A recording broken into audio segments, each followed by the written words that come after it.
আজকের জুমার খুতবার বিষয়বস্তু হলো রমজানের প্রস্তুতি।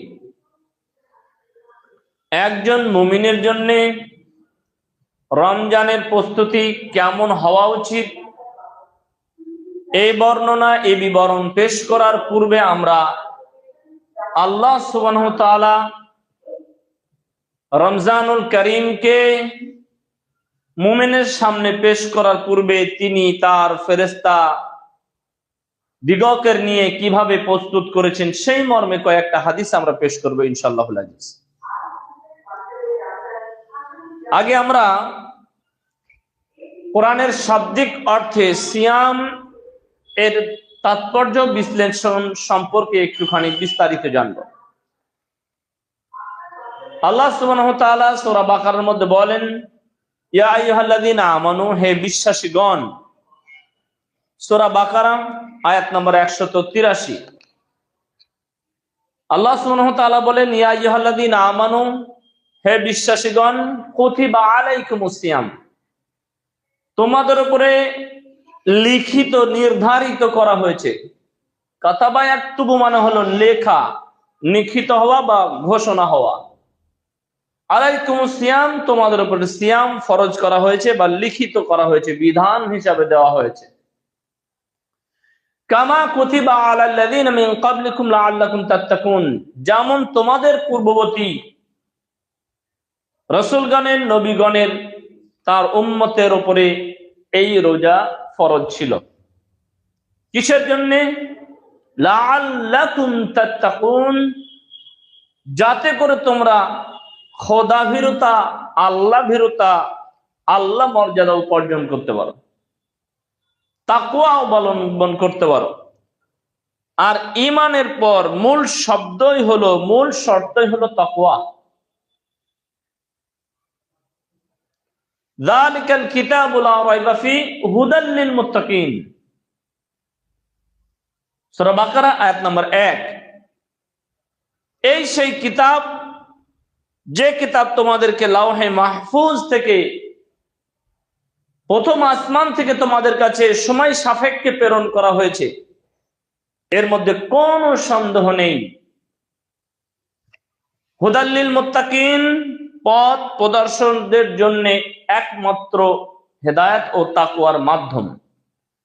যার ভিতরে কোরআন নেই তার ভিতরে তাকওয়া নেই। তাই কোরআন একমাত্র হেদায়েতের মাপকাঠি। কোরআন সুন্নাহ থেকে যারা বাইরে চলে যাবে তারা হেদায়েতের বাইরে চলে যাবে। এখন সিয়াম শব্দের আবিধানিক অর্থ হলো বিরত থাকা। মিনাত তাআমি, খাদ্য থেকে, অমিনাশ শারাবি, পান করা থেকে, অমিনাশ শাহওয়াতি, আপনার অন্তর যা চাই, কামনা বাসনা, স্ত্রী আরো অনেক কিছু যা চাই, যা মুখের মাধ্যম দিয়ে গ্রহণ করা হয়, এগুলো থেকে বিরত থাকা। আর মিনাস সুবহি ইলাল মাগরিব, সুবে সাদিক থেকে নিয়ে গুরুবি শামস, সূর্য অস্তমিত যাওয়া পর্যন্ত সিয়ামের এতগুলো অর্থ বহন করে। তাহলে সিয়াম শাব্দিক অর্থ হলো বিরত থাকা, খাদ্য পরিহার থেকে, পানাহার থেকে, স্ত্রী সহবাস থেকে এবং যাবতীয় কুকথা থেকে, পাপ কাজ থেকে, পাপ কথা থেকে বিরত থাকা। কখন থেকে? সুবে সাদিকের পর থেকে নিয়ে সূর্য ডুববার আগ পর্যন্ত। এর নাম হলো সিয়াম। ক্বালা রাসূলুল্লাহ সাল্লাল্লাহু আলাইহি ওয়াসাল্লাম, আস-সিয়ামু জুন্নাতুন, সিয়াম হলো ঢাল স্বরূপ। একজন বীর যোদ্ধা যেমন তার শরীরকে হেফাজত করার জন্য, সংরক্ষণ করার জন্য তরোয়াল, ঢাল ব্যবহার করে, যাতে করে শত্রুপক্ষের কোনো আঘাত যেন তার উপরে না পড়ে, ঠিক আল্লাহ সুবহানাহু ওয়া তাআলা মুমিনদের জন্য চরিত্রকে, কথাকে, কাজকে সংবর্ণ করার জন্য সিয়ামকে ফরজ করেছে। এই জন্য আল্লাহ তাআলা বলছেন লাআল্লাকুম তাত্তাকুন, যাতে করে তোমরা তাকওয়া পরহেজকারিতা অবলম্বন করতে পারো। সম্মানীয় উপস্থিতিতে আমরা বুঝতে পারলাম সিয়াম মূলত আল্লাহ চাই ঈমানদারগণ তাকওয়া অর্জন করে আল্লাহকে খুশি করুক, সন্তুষ্ট করুক। এটা আল্লাহর প্রথম প্রস্তুতি। আর আল্লাহ সুবহানাহু ওয়া তাআলা এই প্রস্তুতির মাধ্যম দিয়ে কি ঘোষণা দিতে চাইছেন? তিনি ঘোষণা দিতে চাইছেন শাহরু রমাদান আল্লাযীনা উনজিলা ফীহিল কুরআন হুদাল লিন-নাস। তিনি হুদাল লিল মুমিনিন এই কথা বলেননি। আল্লাহ সুবহানাহু ওয়া তাআলা বলেছেন আমি এই কোরআনকে অবতীর্ণ করলাম এই কদরের রাতে, রমজানুল মুবারক মাসে, রমজানুল কারীম মাসে। কিসের জন্য? হুদাল লিন-নাস, সারা পৃথিবীর মানুষের পথ প্রদর্শনের জন্য, সঠিক হেদায়েতের জন্য, সঠিক দ্বীনের জন্য। তাহলে দ্বীন কি বেঠিক আছে? অবশ্যই ইসলামের পাশাপাশি, ইসলাম সঠিক দ্বীন ধর্মের পাশাপাশি বেদিন ধর্মও আছে। ইসলাম এমন একটা স্বয়ংসম্পূর্ণ স্বতন্ত্রমূলক দ্বীন, ধর্ম, জীবন ব্যবস্থা যা অন্য কোন ধর্মে আপনি পাবেন না, যা উদাহরণস্বরূপ আপনাকে বললে আপনি বুঝতে পারবেন। যদি পৃথিবীতে সব থেকে বড় গাছ দেখেন, এক শ্রেণীর মানুষ মনে করে যে এই গাছটা এত বড় হওয়ার কারণটা কি? স্বাভাবিক কোনো গাছ এত বড় নয়, এ গাছটা এত বড় হওয়ার কারণটা কি? নিশ্চয় এটা অস্বাভাবিক, নিশ্চয় এর ভিতরে কোনো দৈত্য দানব আছে, তাই সেখানে তারা সিন্দুর লাগিয়ে দেয়, তাই তারা সেখানে বেলপাতা ছড়িয়ে দেয়, তাই সেখানে ছাড়া পাথর ছড়িয়ে দেয় এবং শিব ভগবান বলে মনে করে। ইসলাম ধর্মে এটা নেই। যদি অস্বাভাবিক পাহাড় পর্বত দেখে, নদী নালা দেখে, তাহলেও দেখা যায় একই কর্ম সাগরের ধারে পাথর রেখে দিল, সিন্দুর লাগিয়ে দিল, পান পাতা রেখে দিল, আরো ইত্যাদি ইত্যাদি। কারণ ধর্মের ব্যাপারে তারা সন্দিহান এবং সংশয়যুক্ত। খ্রিস্টানদের মধ্যেও তাই। যদি কেউ অলৌকিক কিছু ঘটাতে পারে তাহলে তারা বলছে এটাই হলো গড অফ সন। ঈসা আলাইহিস সালাম মৃত্যুকে, কুষ্ঠ রোগীকে কি করতেন? আল্লাহর হুকুমে ভালো করতেন, আল্লাহর হুকুমে। কুম বিইজনিল্লাহ, আল্লাহর আদেশে উঠে যাও, আল্লাহর আদেশে জাগো, আল্লাহর আদেশে জাগো, আল্লাহর আদেশে ওঠো। খ্রিস্টানরা বলল যে না, এ কোনো সাধারণ মানুষ হতে পারে না, নিশ্চয় এ হলো প্রভু। তাই তারা ঈসা আলাইহিস সালামকে সন অফ গড, ঈশ্বরের পুত্র বলে দাবি করলো, যা ভ্রান্ত। অথচ খ্রিস্টানদের মধ্যে আরেকটা দল, তারা বলছে না, ঈসা আল্লাহর প্রেরিত দূত, আল্লাহর কাছ থেকে আসা মহামানব, যা মানুষকে কল্যাণের পথে ধাবিত করবে। যুগে যুগে ইহুদি, খ্রিস্টান, হিন্দু, বৌদ্ধ, জৈন ধর্মেও গুরু নানককে বলা হয় মহামানব, কেউ বলছে তিনি ভগবান। কিন্তু ইসলামে এটা কোন থিওরিতে মেনে নেওয়া হয় না। যদি পাহাড় পৃথিবীর সব থেকে বড় হয়, তাও পাহাড়কে বলা হয় না যে এর দৈত্য মতন বা এর ভিতরে বিশেষত্ব আছে, এ ভগবানের মতন ক্ষমতা রাখে। ইসলাম এই কথা মেনে নেয় না। ইসলাম এমন এক চূড়ান্ত ধর্ম যার মাপকাঠি এবং রূপরেখা একমাত্র আল্লাহ সুবহানাহু ওয়া তাআলা প্রেরণ করেছেন। তাই আল্লাহ তাআলা বলছেন এই কথা বলতে গিয়ে, হুদাল লিন-নাস ওয়া বাইয়িনাতিন মিনাল হুদাই ওয়াল ফুরকান, নিশ্চয় সত্য এবং মিথ্যার মূল পার্থক্য হলো, মানদণ্ড হলো কোরআন। যা কোরআনের সাথে মেলে সেটা হলো ধর্ম, ধর্মের অংশ, এবং যা কোরআনের সাথে মেলে না সেটা ধর্মের অংশ নয়, অধর্ম। হে পৃথিবীর মানুষ, আমি তোমাদেরকে পথ প্রদর্শন করার জন্য জীবন ব্যবস্থা হিসাবে তোমাদের সামনে গাইড দিয়েছি, সংবিধান দিয়েছি একমাত্র কোরআনকে। তিনি পৃথিবীর সমস্ত মানুষকে এক কথার মধ্যে একত্রিত করেছেন, হুদাল লিন্নাস, পৃথিবীর মানুষ।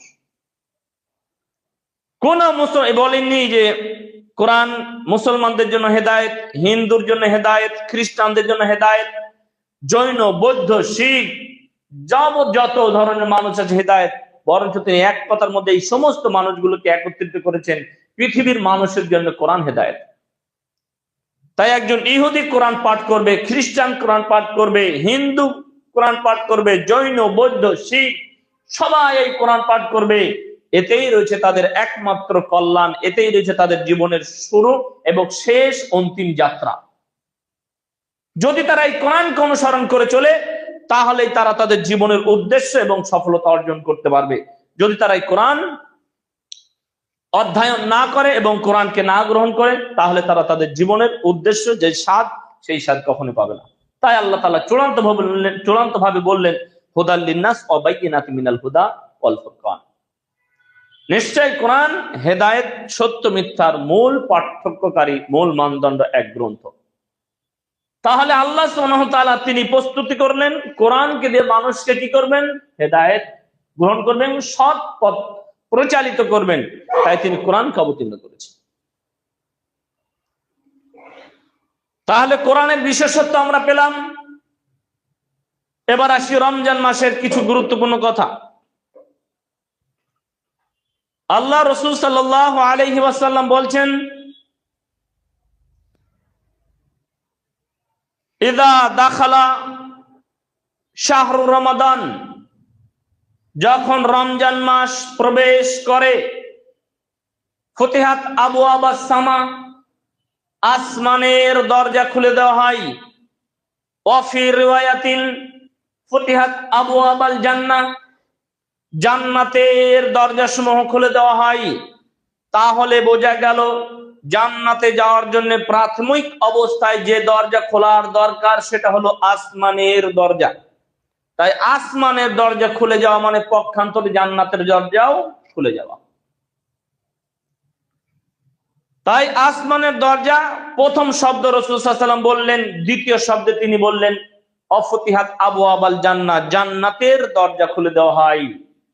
পৃথিবীতে এমন কোন ব্যক্তিদের জন্য জান্নাতের দরজা খোলা হয় না। তোমাদের উপরে সালাত ফরজ করা হয়েছে, কিন্তু জান্নাতের দরজা খোলা হয়নি। অবশ্যই সালাত জান্নাত, কিন্তু দরজা খোলা হয়নি। তোমাদের জন্য যাকাত ফরজ করা হয়েছে, কিন্তু জান্নাতের দরজা খোলা হয়নি। অবশ্যই জান্নাত, কিন্তু দরজা খোলা হয়নি, এ কথা রাসূল বলেননি। তোমাদের জন্য হজ ফরজ করা হয়েছে, কিন্তু জান্নাতের দরজা খোলা হয়নি। অবশ্যই হজ করলে জান্নাত পাওয়া যায়, কিন্তু রাসূল সাল্লাল্লাহু আলাইহি ওয়াসাল্লাম এভাবে বলেননি যেভাবে সিয়ামের রমজান মাসকে কেন্দ্র করে বলেছেন। দুই, ওয়া গুল্লিকাত আবওয়াবান নার, সালাত শুরু করলে জান্নাত খোলা হয়, জাহান্নাম বন্ধ করা হয়। এ মর্মে কিয়ামত পর্যন্ত কোনো বাক্য পাওয়া যাবে না। তাই রমজান মাস এক ব্যতিক্রম মাস, যা আল্লাহ সুবহানাহু ওয়া তাআলা ফেরেশতাদের আদেশ করেন, আসমানের দরজা খুলে দাও,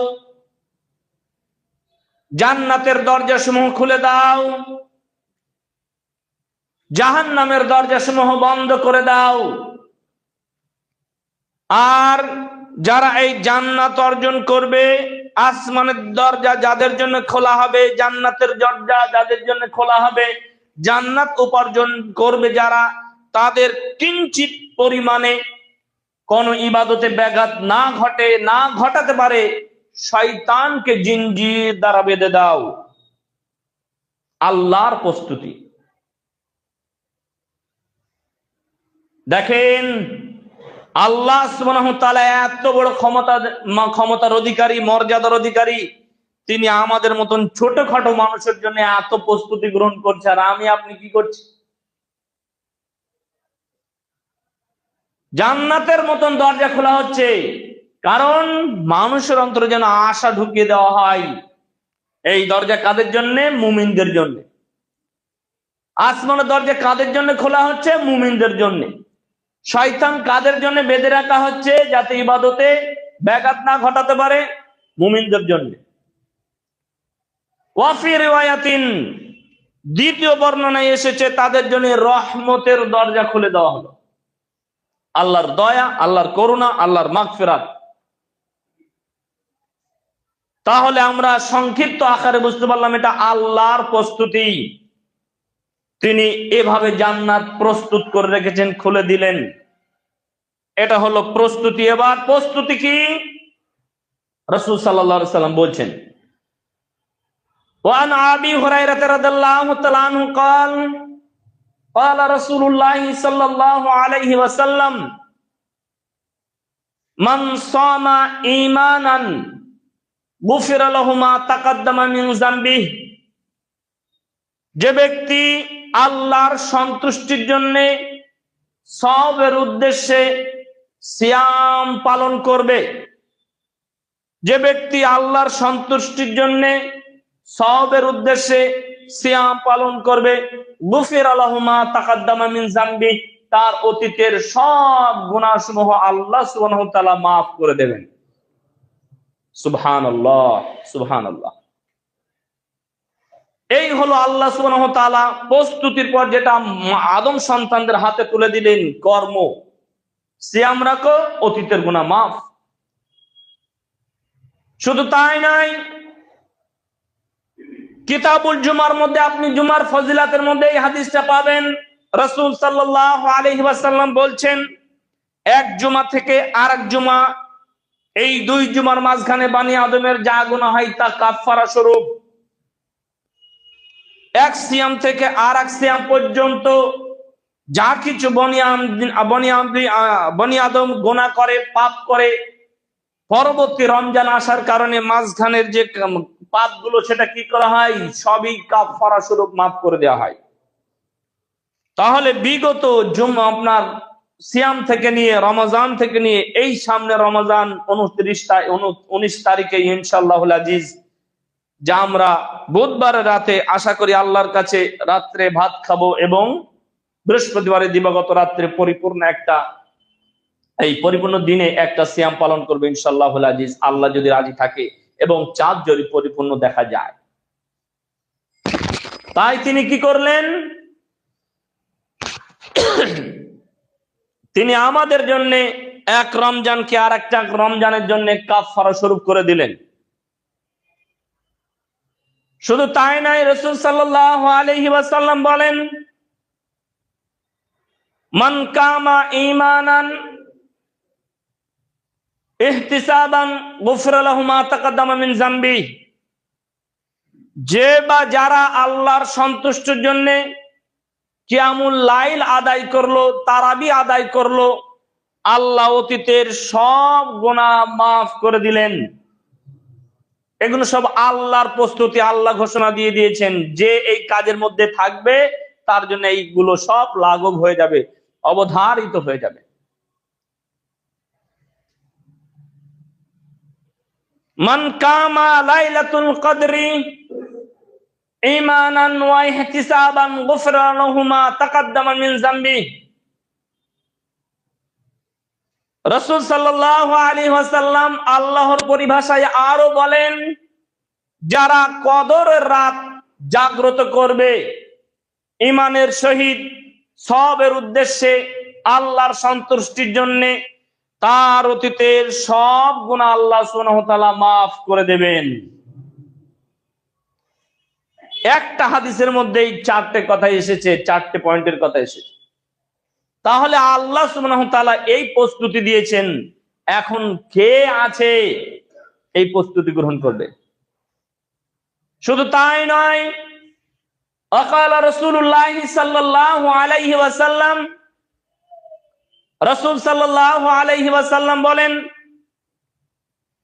ইউনাদিয়াল মুনাদিয়া, একজন ঘোষণাকারী ঘোষণা দেন, একজন ঘোষক ঘোষণা দেন, ইয়া বাগিয়াল খায়র, একজন ফেরেশতা ঘোষণা দেন, হে কল্যাণের অনুসন্ধানকারীরা, ইয়া বাগিয়াল খায়র, হে কল্যাণের অনুসন্ধানকারীরা, তোমাদের সামনে কল্যাণ চলে এসেছে। কে আছো তোমাদের মধ্যে কল্যাণকে অর্জন করবে, কল্যাণকে বুকের সাথে জড়িয়ে নেবে, কল্যাণকে ঈমানের সঙ্গে জড়িয়ে নেবে? এটা আল্লাহর ঘোষণা। কারণ হাদিসের সবকটা পরিভাষা একত্রিত করলে দেখা যায় আল্লাহ আদম সন্তানকে, মুসলমানদেরকে, সারা পৃথিবীবাসীকে তিনি জাহান্নামে, নরকে দিতে চান না। চাই সে হিন্দু হোক, বৌদ্ধ হোক, খ্রিস্টান হোক, ইহুদি হোক, তারা তাদের কর্মফলের কারণে জাহান্নামে যাবে। তারা পাথরকে ভগবান বলে মনে করেছে, প্রকৃতপক্ষে সৃষ্টিকর্তাকে ছেড়ে দিয়ে, যার কোনো সন্তানাদি নেই, যার কোনো পিতামাতা নেই, যা সব ধর্মগ্রন্থে এই কথা উল্লেখ আছে। বরঞ্চ তারা তাদের ধর্মগ্রন্থ ছেড়ে দিয়ে তাদের খেয়াল খুশি অনুসরণ করে জাহান্নাম, আপনার নরককে ক্রয় করেছে, জাহান্নামকে ক্রয় করেছে, নরককে ক্রয় করেছে। তাই হাদিসের সবকটা পরিভাষা একত্রিত করলে যা দেখলাম, যা আল্লাহ সুবহানাহু ওয়া তাআলা আপনার জন্য যেভাবে প্রস্তুতি করেছে জান্নাতকে, আপনাকে দেখতে চাই আপনি নিজেকে জান্নাত অর্জনের জন্য কিভাবে প্রস্তুত করেছেন।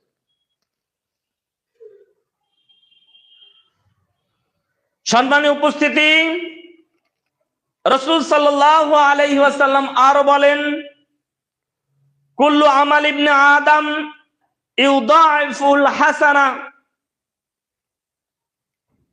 বিআশরি আমসালিহা।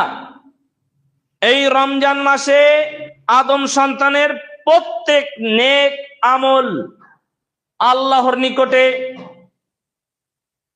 10 থেকে 70 গুণ পর্যন্ত দেওয়া হয়। আর কি করা হয়? ইলা 700 দিফিন, 70 থেকে 700 পর্যন্ত তাদের নেকি বৃদ্ধি করে দেওয়া হয়। তার মানে বোঝা যাচ্ছে আদম সন্তান স্বাভাবিক যখন কোন রমজানের আগে বা পরে কোনো আমল করে, নেকির কাজ করে, তখন 10 গুণ সওয়াব পায়। কিন্তু রমজান মাস যখন চলে আসে 10 গুণ থেকে 700 গুণ পর্যন্ত আল্লাহ সুবহানাহু ওয়া তাআলা নেকি বাড়িয়ে দেন। কিসের কারণে? রমজানুল করিমের কারণে। শুধু তাই নয়, রাসূল সাল্লাল্লাহু আলাইহি ওয়াসাল্লাম আরো বলেন, এই রমজানুল করিমকে কেন্দ্র করে আল্লাহ সুবহানাহু ওয়া তাআলা প্রত্যেক রাতে জাহান্নাম থেকে অসংখ্য নেককার, ইমানদার, পাপাচারী ব্যক্তিকে তিনি রেহাই করে দেন, কল্যাণ দিয়ে দেন, তিনি মার্জনা করে ক্ষমা করে তুলে নেন এই রমজান মাসে। কে আছে তার নিকটে দোয়া চাইবে, আমার বাপ দাদাকে আল্লাহ মাফ করো, আমার বাপ দাদাকে ক্ষমা করো, আমার পিতাকে ক্ষমা করো, এই রমজান মাসে ক্ষমা করো।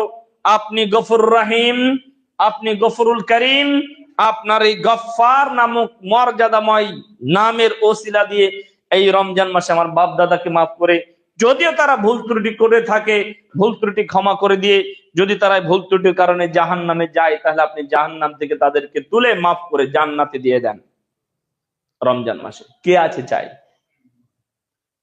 শুধু তাই নয়, ওয়াকাল রাসূলুল্লাহ সাল্লাল্লাহু আলাইহি ওয়াসাল্লাম, রাসূল সাল্লাল্লাহু আলাইহি ওয়াসাল্লাম আরো বলেন, যখন প্রত্যেক রাতের তৃতীয় অংশ অতিবাহিত হয়ে যায়, তখন আল্লাহ সুবহানাহু ওয়া তাআলা প্রথম আসমানে নেমে আসেন। কুল্লা লাইলাতিন, প্রত্যেক রাতে, হিনা সুলুসুল লাইল ইলা সামাইদ দুনিয়া, যখন রাতের তৃতীয় অংশ চলে যায় বা প্রথম অংশ চলে যায়, তৃতীয় অংশ বাকি থাকে, তখন আল্লাহ প্রথম আসমানে নেমে আসে, বলেন, মাইয়াদউনি, কে আমাকে ডাকো, আমি তার ডাকে সাড়া দেবো। মাইয়াসআলুনি, কে আমার কাছে চাও, ফাউতিয়াহু, আমি তাকে দান করব। কে আমার কাছে ক্ষমা চাও, আমি তাকে ক্ষমা দেব। কে আমার কাছে মাল সম্পদ চাও, আমি মাল সম্পদ দেবো। কে আমার কাছে ছেলে সন্তানাদি চাও, আমি তাকে ছেলে সন্তানাদি দেবো। কে আমার কাছে মর্যাদা চাও, আমি তাকে মর্যাদা দেবো। কে আমার কাছে মাগফিরাত চাও, আমি তাকে মাগফিরাত দেবো। আল্লাহ আপনাকে দেখতে চাই। এই রমজানুল মাসকে কেন্দ্র করে আপনি রমজান মাসকে রাত্রে ইবাদতে কাটান নাকি আইপিএল এ কাটান? আল্লাহ দেখতে চায় আপনি গান বাজনার সাথে কাটাতে চান নাকি ওই যে পিত্তলায় হারাম শিরিক মুশরিকের মতো যারা ইমানকে বিধ্বংস করছে, রমজান মাস আসার সামনাসামনি তাও তাদের ইমানে দাগ কাটে না, রেখাপাত করে না যে সামনেই তো রমজান মাস, কমসে কম রমজান মাসকে কেন্দ্র করে আমাদের বাড়াবাড়ি কমানোর দরকার। এটা তারা অনুধাবন করে না, অনুশোচনা করে না। তাই আল্লাহ তাআলা বলছেন, কে আছো আমাকে ডাকো। তার মানে আমাদের টাকা দরকার। অথচ আমরা কি করছি, রাতে মসজিদে না ডেকে, বাড়িতে নামাজের মুসাল্লায় পার্টিতে না ডেকে আমরা বিভিন্ন দরগায় চলে যাচ্ছি। এই কুফরি শিরকি মতবাদ, নিস্তেমিন শাবান শবে বরাতের রাত্রে বেদাতি পীরতন্ত্রীরা সারা পৃথিবীর আপনার যত পশ্চিম বাংলার যত কবর আছে সেখানে সেখানে ঘুরে বেড়াচ্ছে রুহানি ফায়েজ নেওয়ার জন্য। চিন্তা করেন, বলছে সারা রাত সব মাজার গুলো একদম দোয়া করে পরিষ্কার করে ফেলেছে, রুহানি ফায়েজ নিয়ে শেষ করে দিয়েছে। অথচ যে হাদিস এখানে তারা ফিট করছে, যে আয়েশা সিদ্দিকা রাদিয়াল্লাহু তাআলা আনহা বললেন মিশকাতুল মাসাবু বাবু জিয়ারাতুল কুবুর, এই অধ্যায়ের হাদিসগুলো পড়ে দেখেন। দুঃখিত শিক্ষিতরাও পড়ে না, আলেম ওলামাও পড়ে না, পীর সাহেবও পড়ে না। পীর সাহেব গদিনে বসে আছে, মুসাফা করলেই টাকা। আবার এজেন্ট ফিট করা থাকে, পীর সাহেবের হাতে মুসাফা করতে যাচ্ছেন, হাতে টাকা নেন, নয়তো অপমান করা হবে, বেয়াদবি হবে। বেয়াদবি নাই, ওকে ধ্বংসের দ্বারে পৌঁছানোর জন্য এই সিস্টেম চালু করা হয়েছে। আবার কিছু কিছু জায়গায় আছে, আপনি মুসাফা করবেন, হাতে একটু টাকা দেবেন, টাকার বিনিময়ে বিরিয়ানির প্যাকেট আপনার ধরিয়ে দেবে। সবই সিস্টেম টাকা ইনকাম করার।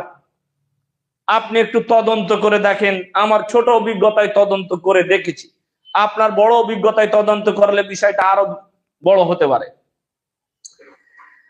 এই রাতে তারা কি করছে, আয়েশা সিদ্দিকার হাদিসকে কেন্দ্র করে সংক্ষিপ্ত আকারে এই কথা বলেই আর দুই এক কথা বলে প্রথম খুতবার শেষ করে দেব ইনশাআল্লাহ। আয়েশা সিদ্দিকা রাদিয়াল্লাহু তাআলা আনহা বলেন যে আমি ঘুমের ভান করছিলাম। লম্বা হাদিস, মূল সারাংশ পেশ করছি। আমি ঘুমের ভান করেছিলাম, রাসূল সাল্লাল্লাহু আলাইহি ওয়াসাল্লাম আমার কাছ থেকে উঠে চলে গেলেন। রাসূল সাল্লাল্লাহু আলাইহি ওয়াসাল্লাম প্রায় প্রায় উঠে যেতেন। আমার সন্দেহ হলো যে রাসূল সাল্লাল্লাহু আলাইহি ওয়াসাল্লাম আমার কাছ থেকে উঠে গিয়ে তিনি কোথায় যান, তিনি কোথায় যান, অন্য কোনো বুবুজানদের কাছে যান কিনা। তাই এটাকে আমি ধরার জন্যে, তদন্ত করার জন্য আমি ঘুমের ভান করেছিলাম। এক পর্যায়ে আমি ঘুমের ভান করে রইলাম। রাসূল সাল্লাল্লাহু আলাইহি ওয়াসাল্লাম উঠে গেলেন, উঠে গিয়ে খাটের নিচেতে চপ্পল নিলেন, দরজা খুলে বাইরে চলে গেলেন। আমি উঠলাম, চপ্পল নিলাম, দরজা খুলে বাইরে চলে গেলাম। অবশেষে আমি দেখলাম রাসূল সাল্লাল্লাহু আলাইহি ওয়াসাল্লাম বাকিয়ে গার কাতের দিকে গেল। তিনি একটু জোরে হাঁটলেন, আমিও জোরে হাঁটলাম। তিনি একটু দৌড়ালেন, আমি দৌড়ালাম। দেখেন, রাত্রে ঘুম ভাঙানোর জন্য কিন্তু রাসূল সাল্লাল্লাহু আলাইহি ওয়াসাল্লাম টেকনিক ছিল, পদ্ধতি ছিল। ঘুম লাগলে একটু দৌড়াতে হবে, ঘুম লাগলে একটু জোরে হাঁটতে হবে, ঘুম লাগলে একটু অঙ্গভঙ্গ করতে হবে। এটাই ছিল। আয়েশা সিদ্দিকা রাদিয়াল্লাহু তাআলা আনহা বলছেন, অবশেষে আমি রাসূল সাল্লাল্লাহু আলাইহি ওয়াসাল্লামকে দেখলাম তিনি বাকিয়ে গারকাতে হাত তুলে তুলে মুসলমানদের ইমামদারদের জন্য দোয়া করছে। প্রিয় উপস্থিতি, এই হাদিসের অংশ এতটুকুই, কিন্তু এই হাদিসে এই নেই রাসূল সাল্লাল্লাহু আলাইহি ওয়াসাল্লাম সব থেকে বেশি ভালোবাসতেন আবু বকর সিদ্দিককে। তিনি এই রাতে বললেন, আবু বকর চলো, এই রাতে আল্লাহ সুবহানাহু ওয়া তাআলা প্রত্যেক আদম সন্তানকে মাফ করে দেন, প্রত্যেক বানি আদমকে মাফ করে দেন। যারা শিরিক করে না, মানুষের প্রতি হিংসা করে না, এদেরকে আল্লাহ মাফ করেন না।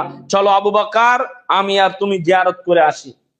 আবু বকর নাই থাকলো, আবু বকরকে বাদ দিয়ে নাই ওসমান গনিকে নিতে পারতেন, তিনি জামাতা। নাই চারজন সাহাবাকে বলতে পারতেন, আবু বকর তুমি চলো, ওমর ফারুক তুমি চলো, ওসমান গনি তুমি চলো। আলী জামাতা তুমি চলো রাদিয়াল্লাহু তাআলা আনহু আজমাইন, তোমরা 74 জন সাহাবাই আমার সঙ্গে চলো, একটু আপনার বাকি গারকাতের যে সমস্ত শহীদ সাহাবা আছে তাদের জন্য আমরা কল্যাণের দোয়া চাইবো আল্লাহর কাছে। আল্লাহ কি কথা, আল্লাহ রসুল কি এটা করেছে? তাহলে আমরা কোথা থেকে পেলাম যে এক তো রাতে রাতে দল বেঁধে বেঁধে জিয়ারত করতে যাচ্ছে, দুই আবার ফজরের পরে কিছু কিছু এলাকায় দেখা যাচ্ছে ফজরের পরে আপনার কি করছে, মসজিদে ফজর নামাজ পড়েই যে আপনার জামাত ভেঙে দিয়েই জামাতের সমস্ত মুসল্লি সারা গ্রামবাসী নিয়ে পুরো গ্রাম এলাকা জিয়ারত করে বেড়াচ্ছে, যা বেদাত, যা হারাম। ইসলামের কোন অস্তিত্ব নেই। হাদিস পেশ করা হলো কি আর সমাজে আমল চলছে কি দেখেন। তারা এই হাদিসকে দলিল নিচ্ছে যে রাসূল সাল্লাল্লাহু আলাইহি ওয়াসাল্লাম নিসফে মিন শাবানে জিয়ারত করেছে। তো রাসূল সাল্লাল্লাহু আলাইহি ওয়াসাল্লাম একা করেছে, তুমি একা করো, তুমি কেন দল বাঁধতে গেল? রাসূল সাল্লাল্লাহু আলাইহি ওয়াসাল্লাম গোপনে গোপনে করেছে, তুমি কেন আয়োজনের সাথে করতে গেলে? রাসূল সাল্লাল্লাহু আলাইহি ওয়াসাল্লাম তার স্ত্রী আয়েশা পর্যন্ত জানবে না বলে তিনি কি করলেন, মনে করলেন যে আয়েশা ঘুমিয়ে গেছে, তাই তিনি চুপি চুপি উঠে চলে গেলেন। আর আপনার মসজিদের ইমাম সাহেব ঘোষণা দিচ্ছে কালকে জিয়ারত হবে, সবাই চলে আসবেন। কোথায় পেলেন এই দলিল? দেন। ভণ্ডামি সব বার হয়ে যাবে, পয়সা ইনকাম করার ধান্দা সব বন্ধ হয়ে যাবে। মরে দেখেন, আপনাকে বুঝাতে হবে শরিয়ত কি জিনিস। শরিয়ত আল্লাহ সুবহানাহু ওয়া তাআলা তার রাসূলকে দান করেছেন, আপনাকে বুঝিয়ে দিতে হবে। মুফতি সাহেব বড় লাফালাফি করে লাভ নেই, মরলেই আপনাকে হিসাব বুঝিয়ে দিতে হবে ফতোয়া কত শিখেছেন, ফতোয়ার গরম কতদিন বা কত গরম সেই দিন ফেরেশতাদের সামনে, আল্লাহর সামনে, রাসূলের সামনে বুঝিয়ে দিতে হবে ফতোয়ার কত জোর ছিল। রাসূল সাল্লাল্লাহু আলাইহি ওয়াসাল্লাম চুপি চুপি একা একা করলেন, এ তার নিজস্ব আমল ছিল, এটা তার ব্যক্তিগত আমল ছিল। তিনি নিজের স্ত্রীদেরকে জানতে দেবেন না, সাহাবাদেরকে জানতে দেবেন না বলে তাই তিনি ডাকেননি। আর আপনি এলান করছেন গ্রামে, আপনাকে বুঝাতে হবে শরিয়ত কি জিনিস সেই দিন। তাই রাসূল সাল্লাল্লাহু আলাইহি ওয়াসাল্লাম উপদেশ দিয়ে দিলেন, বাল্লিগু মা উনজিলা ইলাইকা মির রাব্বিক, এই কথা আল্লাহ বললেন। তারপর রাসূল সাল্লাল্লাহু আলাইহি ওয়াসাল্লাম বললেন, বাল্লিগু আন্নি ওয়ালাউ আয়া ওয়া হাদিস আন বানি ইসরাইল ওয়ালা হারাজ। শোনো, আল্লাহর পক্ষ থেকে যদি কোনো কথা থাকে তাহলে মানুষের কাছে পৌঁছে দিতে হবে, যদি রাসূলের পক্ষ থেকে কোনো কথা থেকে হাদিস থাকে তাহলে পৌঁছে দিতে হবে। কিন্তু বানি ইসরাইলের কথা পৌঁছাও, সমস্যা নেই। হুজুর, পীর, তন্ত্র, দরবেশ, পীর ফকিরের কথা যদি পৌঁছাও তাহলে কিয়ামতের দিন জবাবদিহি হতে হবে। রাসূল সাল্লাল্লাহু আলাইহি সাল্লামের 10 বছরের খাদেম আনাস রাদিয়াল্লাহু তাআলা আনহু বলেন, আমার ভয় হয়, মুসলিম কিতাবুল ঈমান হাদিস পড়ে দেখেন, আনাস রাদিয়াল্লাহু তাআলা আনহু আমার বলছেন, আমার ভয় হয় অধিক হাদিস বর্ণনা করার ক্ষেত্রে, আমার ভয় হয় যদি রাসূল সাল্লাল্লাহু আলাইহি ওয়াসাল্লাম এই কথা না বলতেন যে ব্যক্তি আমার উপরে মিথ্যা অপবাদ দিল, যে ব্যক্তি আমার নামে কোনো হাদিসকে কথা বলে চালিয়ে দিল, সে যেন থাকার স্থান কি করলো, জাহান্নাম করে দিল।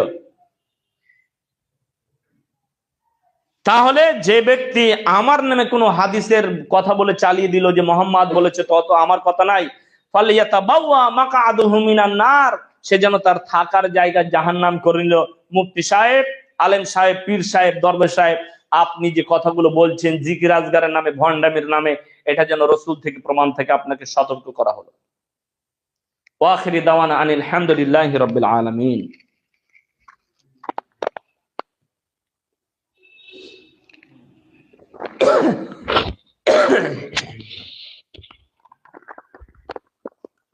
ইন্নাল হামদালিল্লাহি ওয়াহদা ওয়াসসালাতু ওয়াসসালামু আলা মান লা নাবিয়্যা বা'দা, আম্মা বা'দ। ফাউযু বিল্লাহি মিনাশ শাইতানির রাজীম। ওমা আকসারহুম বিল্লাহি ইল্লা ওয়া হুম মুশরিকুন।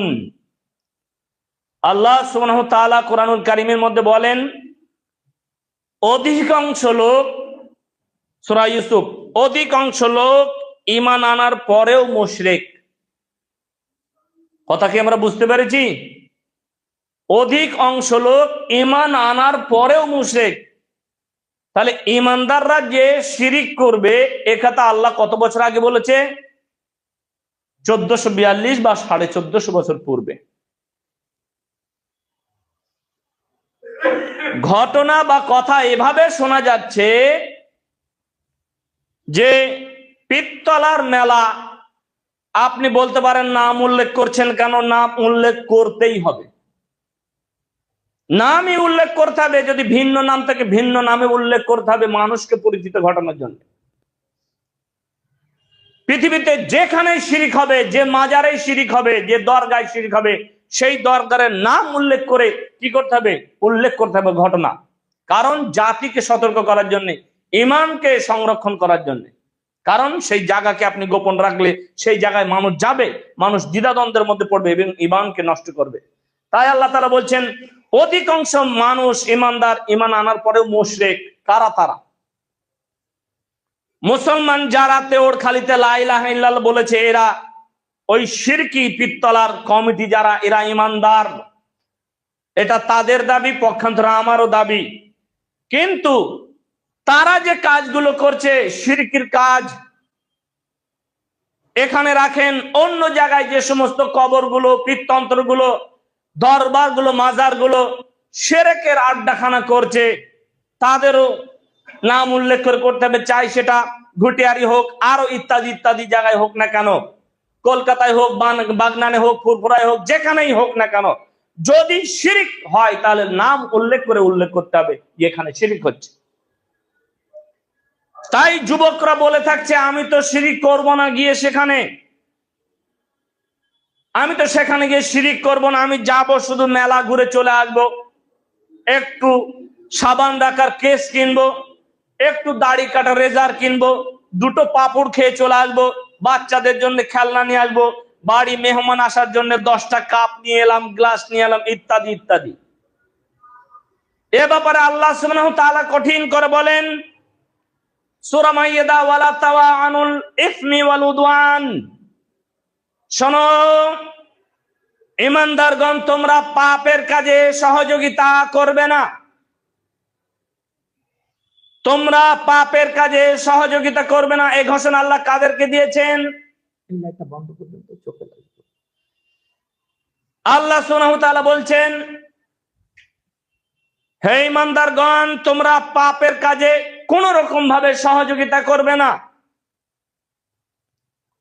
ওয়ালা তাওয়ানু মানে একে অপরকে সহযোগিতা না করা, ওয়াল ইসমি পাপের, ওয়াল উদওয়ান ঐক্যবদ্ধভাবে কোন পাপকে সহযোগিতা করা যাবে না। 20 জন দোকান বসেছে, আপনারা যদি গ্রাম থেকে 200 জন যান তাহলে 20 জন দোকানদারকে সহযোগিতা করলেন। এখানে যে অর্থ আপনি বিয়োগ করবেন সবই শিরকের অন্তর্ভুক্ত হবে। যা ক্রয় করে আনবেন সব শিরকের সহযোগিতার জন্য ক্রয় করে আনা হবে। যা খাদ্যদ্রব্য খাবেন শিরককে কেন্দ্র করে খাদ্যদ্রব্য খাবেন, যা হারাম।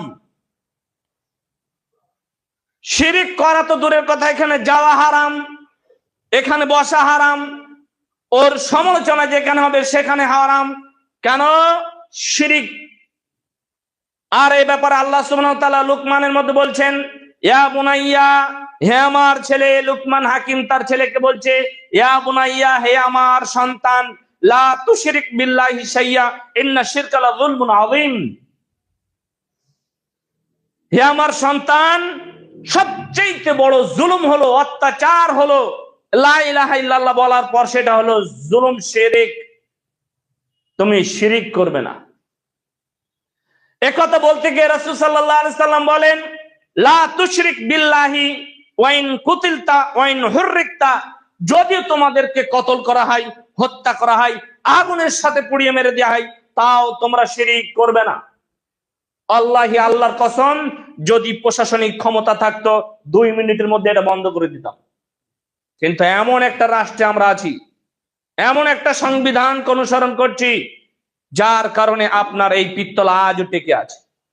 এটা যদি কোনো আরব কান্ট্রি হতো, এই শয়তানি কুপ্রথা, আপনার তাগুত, এই শয়তানি কুপ্রথা, তাগুত প্রথা চিরতরে বন্ধ হয়ে যেত।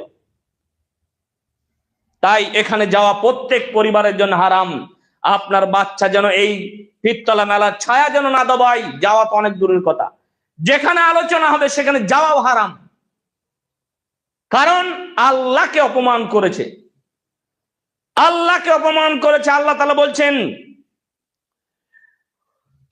আল্লাহ তাআলা সূরা বাকারার মধ্যে বলেন যে কাইফা তাকফুরুনা বিল্লাহি ওয়া কুনতুম আমওয়াতা।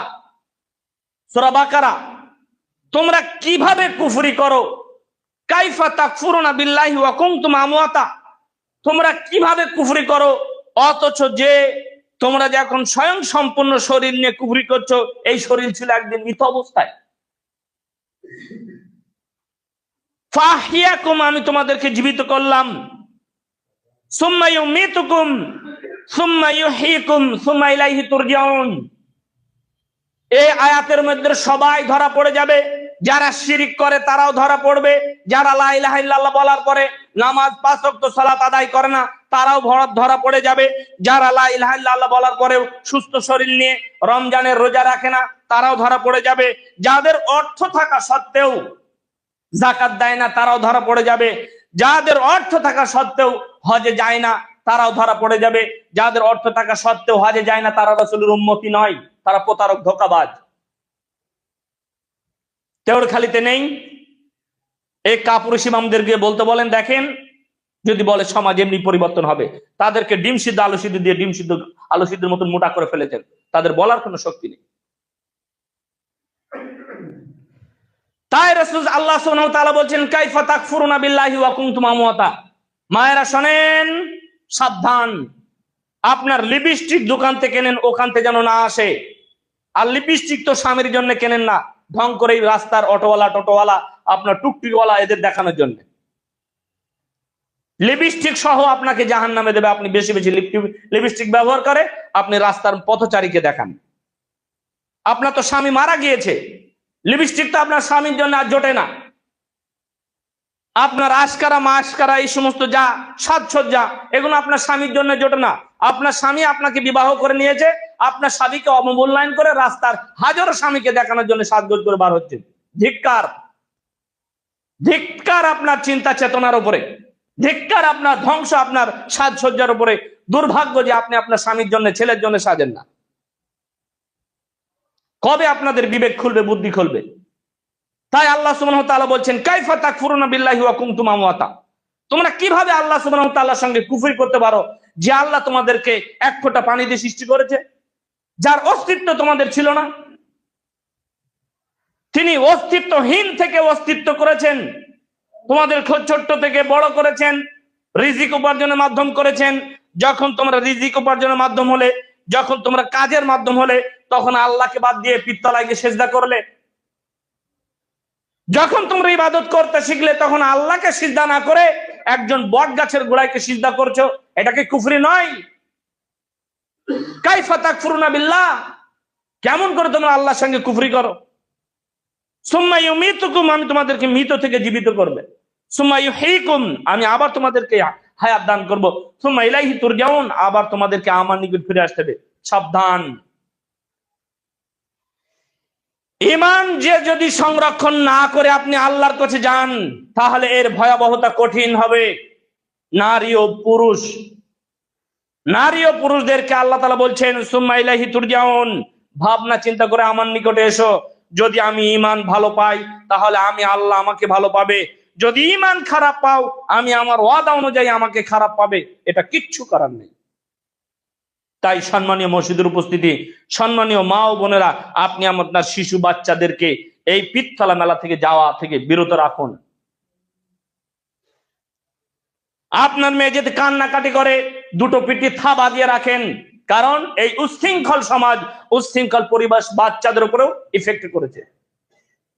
আপনি বাপ, অত আদর সোহাগ দিয়ে ছেলে মিলে মানুষ করতে হবে না।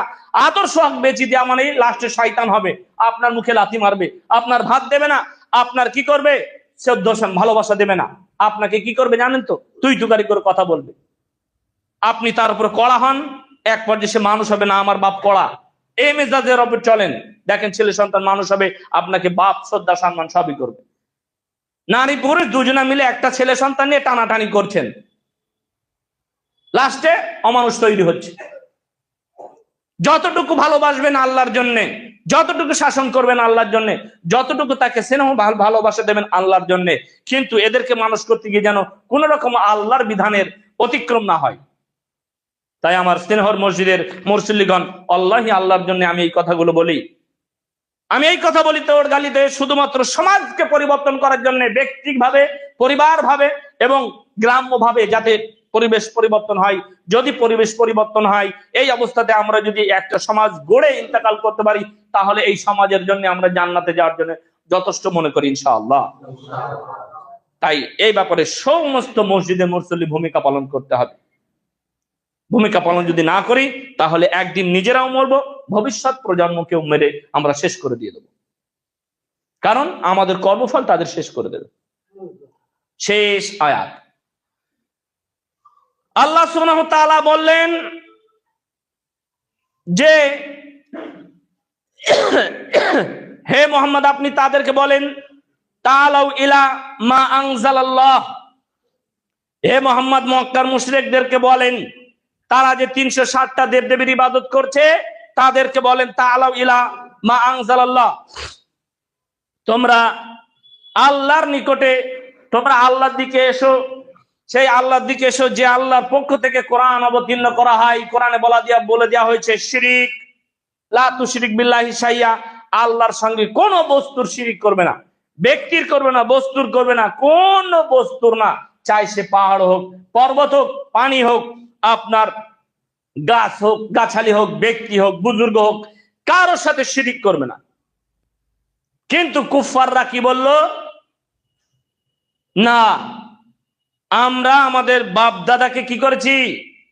এই পথের উপরে পেয়েছি, আমার বাপ দাদা কি ভুল করেছে? এখন যারা এই তেওড়খালিতে এই পীরতলা পরিচালনা করছে, এদের ছেলে সন্তান নেই, ছোট ছোট শিশু বাচ্চা নেই, তারা দেখছে না যে আমার বাপ দাদাকে আমরা এই অবস্থায় পেয়েছি? তারাই তো শিখছে। 30 বছর আগে যে ছেলেটা ছোট ছিল, 30 বছর পূর্বে যে গার্জিয়ান ছিল, বাপ ছিল, সেও দেখেছে এটা আমার বাপরা করেছে। আপনি যদি আরো 200 বছর এদেরকে ছেড়ে দেন, এরা মুশরিক অবস্থায় মারা যাবে, ক্যান্সার রোগে মারা যাবে এরা। তাই আল্লাহ সুবহানাহু ওয়া তাআলা বলছেন, তোমরা সেদিকে এসো যা আল্লাহ তাআলা অবতীর্ণ করেছেন। তাআলাউ মা আনজালাল্লাহু ওয়া ইলা রাসূল, যা আল্লাহ অবতীর্ণ করে, রাসূল সাল্লাল্লাহু আলাইহি ওয়াসাল্লাম যেদিকে বলে সেদিকে এসো। তাহলে আল্লাহ তার রাসূলের দিকে আসলে কি হবে? কল্যাণ, সফলতার মধ্যে পাবে। আমা ইউতিউল্লাহু ওয়া রাসূলহু ফাকাদ ফাযা ফাওজান আযীমা, যারা আল্লাহ এবং তার রাসূলকে অনুসরণ করে তাদের জন্যই রয়েছে সফলতা। আল্লাহ সুবহানাহু ওয়া তাআলা আমাদেরকে আল্লাহ তার রাসূলের অনুসরণ করার তৌফিক দান করুন। আল্লাহ আপনি সর্বশক্তিমান, প্রশংসা আপনার জন্য। সামনে রমজানুল মুবারক, রমজানুল করিম, আপনি রমজানুল করিমকে আমাদের সকলকে দিয়ে আপনি আমাদেরকে জান্নাত উপার্জন করার তৌফিক দান করুন। আল্লাহ আপনি সর্বশক্তিমান, আমাদের মায়েদের হৃদয় অতিরিক্ত নরম, শয়তানের অসহায় যে কোনো সময় পড়ে যেতে পারে। আপনি আমাদের আম্মা জানদেরকে, মায়েদেরকে, বোনেদেরকে, মেয়েদেরকে, তাদেরকে ইমানি দিক থেকে কঠিন শক্তিশালী হওয়ার তৌফিক দান করুন। আল্লাহ আপনি মেয়েদেরকে আপনি বেশি বেশি এই রমজানুল কারিমে ইবাদত করার, স্বামীকে মসজিদ মুখে ঠেলে দেওয়ার এবং ছেলেকে বেশি বেশি মসজিদের দিকে আসার উদ্বুদ্ধ ঈমান দান করুন। আল্লাহ আপনি সর্বশক্তিমান, এই রমজানকে পেয়ে যেন আমরা জান্নাত অর্জন করতে পারি সেই ঈমানি শক্তি আমাদের দান করুন। আল্লাহ আপনি সর্বশক্তিমান, প্রশংসা আপনার জন্য, আপনি সর্বশক্তিমান। আল্লাহ আপনি আমাদেরকে রমজান পেয়ে জান্নাত অর্জন করার তৌফিক দান করুন। এই রমজানে আপনি আমাদের অতীতকে, যদি আমাদের পাপের কারণে জাহান্নাম নির্ধারিত হয়ে থাকে, তাহলে আপনি এই রমজানকে দিয়ে জান্নাতকে নির্ধারিত করেন, জাহান্নামকে দূরীভূত করে দেন। আল্লাহ আপনি সর্বশক্তিমান, রমজানুল মুবারকে আমাদের যাবতীয় ফিতনা ফাসাদ থেকে দূরে রাখেন। আল্লাহ আপনি সর্বশক্তিমান, প্রশংসা আপনার জন্য, আপনি ছাড়া কোনো ইলাহ নেই। মুসলমানদেরকে, সারা পৃথিবীর মুসলমানদেরকে আপনি রমজানুল করিমকে মর্যাদার সাথে গ্রহণ করার, ইবাদত করার তৌফিক দান করুন। আল্লাহ যাবতীয় আসমানি কল্যাণ, আপনার রহমতের কল্যাণ দিয়ে মুমিনদেরকে, ইমানদারদেরকে, মুসলমানদেরকে, নারী পুরুষ সবাইকে হেফাজত করুন, যাতে করে এই মাসকে পরিপূর্ণভাবে তারা অর্জন করতে পারে এবং ঈমানকে মজবুত করতে পারে, যার জন্য জান্নাত অর্জন করতে পারে, সেই তৌফিক আপনি দান করুন। আল্লাহ এই রমজান মাসে আপনি বেশি বেশি আমাদের ঘরে, সংসারে, শরীরে বরকত দান করুন। আল্লাহ যারা অসুস্থ আছে আপনি তাদেরকে সুস্থতা দান করেন। আল্লাহ যারা হয়তো মনে মনে ভাবছে আমার শরীর অসুস্থ, আমি হয়তো রোজা রাখতে পারবো না, তাদের এই দোনো আপনার নিয়াতকে দূর করে দিয়ে শক্তিশালী নিয়াত আল্লাহ আপনার জন্য যেন পূর্ণাঙ্গ 1 মাস সিয়াম পালন করতে পারে, সেই তৌফিক আপনি দান করুন। আল্লাহ আমাদের পিতামাতা যারা অসুস্থ আছে তাদেরকে সুস্থতা দান করুন। আল্লাহ আপনি সর্বশক্তিমান, অনেক দিনই ভাই তারা দোয়া চেয়েছে, আল্লাহ আপনি তাদের দোয়াকে সুস্থতার সাথে কবুল করুন। আল্লাহ আপনি সর্বশক্তিমান, আপনি আমাদের এই মেহনত প্রচেষ্টাকে কবুল করুন। আল্লাহ পাক তেওরখালী গ্রাম সারা মুসলমানদের এলাকা এবং পৃথিবীবাসীকে আপনি ইমানের উপরে হেফাজত করুন। আল্লাহ আপনি সর্বশক্তিমান, পৃথিবীর আনাচে কানাচে যেখানে মুসলমান আছে তাদের জানমালের নিরাপত্তা আপনি দান করুন, তাদেরকে ধার্মিক ভাবে ধর্মের দিকে ফিরে আসার তৌফিক দান করুন। সুবহানাকা আল্লাহুম্মা ওয়া বিহামদিকা আশহাদু আল্লা ইলাহা ইল্লা আনতা আস্তাগফিরুকা ওয়া আতুবু ইলাইক। আল্লাহুম্মা সাল্লি আলা মুহাম্মাদ ওয়া আলা আলি মুহাম্মাদ কামা সাল্লাইতা আলা ইব্রাহিম ওয়া আলা আলি ইব্রাহিম ইন্নাকা হামিদুম মাজিদ। আল্লাহুম্মা বারিক আলা মুহাম্মাদ ওয়া আলা আলি মুহাম্মাদ কামা বারাকতা আলা ইব্রাহিম ওয়া আলা আলি ইব্রাহিম ইন্নাকা হামিদুম মাজিদ। কুমু ইলাস সালাত।